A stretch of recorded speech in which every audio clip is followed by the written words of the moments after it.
Catalonia.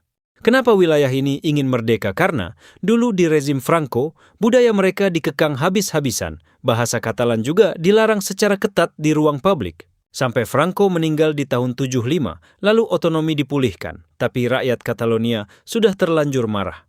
Puncaknya, di tanggal 1 Oktober 2017, pemerintah pusat melakukan tindakan represif kepada warga yang memilih referendum kemerdekaan Catalonia. Dampaknya, 800 hingga 1.000 orang luka-luka. Di tahun yang sama, mereka sempat merdeka, tapi hanya 8 detik lalu bergabung lagi ke Spanyol. Yang melaksanakan referendum ini, yaitu Carles Puigdemont. Waktu itu dia presiden Catalonia. Saat negara itu baru berumur 8 detik, Puigdemont malah berkompromi dengan Spanyol. Tujuan Puigdemont berkompromi untuk salah satunya menghindari pertumpahan darah. Republik Federatif Demokratik Rusia. Negara ini bertahan hanya kurang dari 24 jam karena dibubarkan paksa oleh kaum Bolshevik Lenin. Tujuan awalnya negara ini untuk membuat sistem demokrasi secara sah meski tetap sosialis, karena negara ini awalnya digeraki oleh faksi Menshevik dan Sosial Demokrat. Saingan Bolshevik, kenyataannya negara ini gagal dan hanya bertahan kurang dari 1 hari. Karpato, Ukraina.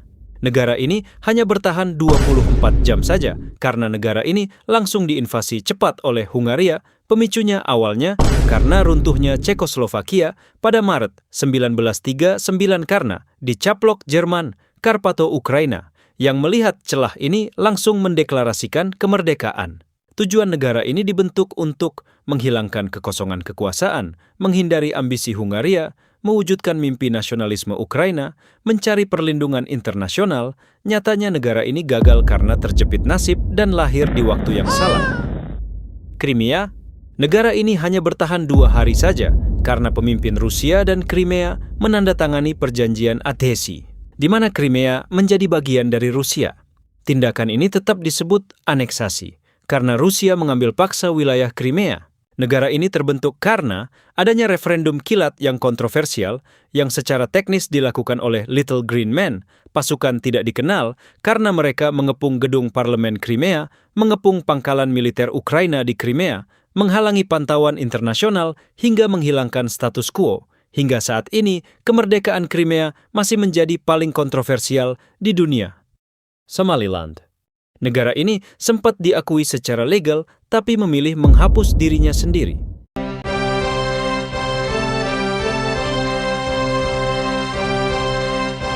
Wilayahnya tepat berdiri di atas wilayah Somaliland, yang kita kenal sekarang, yang merdeka kembali pada tahun 1991. Negara ini mati bukan karena dipaksa, tapi mabuk ideologi yang bernama Somalia Raya. Rakyat dan negara memilih menghapus dirinya sendiri dan bergabung ke Somalia, bekas Italia karena mabuk ini. Tanpa sadar perlahan, ini menjadi keputusan fatal mereka. Salah satunya, genosida Isaak yang dilakukan oleh Siad Barre, presiden Somalia saat itu, di mana wilayah Somaliland yang masih menjadi bagian Somalia dibom di kota-kota khususnya di Hargeisa, telah menyebabkan banyak korban jiwa dan ketimpangan ekonomi. Akhirnya negara ini merdeka kembali pada tahun 1991. Kepulauan Faroe. Kepulauan Faroe pernah merdeka, tapi umurnya cuma 2 hari. Tahun 1946, mereka nekat lepas dari Denmark lewat referendum. Parlemen sudah ketok palu, tapi Raja Denmark langsung turun tangan dan membubarkan pemerintahan mereka. Mereka gagal merdeka, tapi sekarang mereka jadi salah satu wilayah paling otonom di dunia.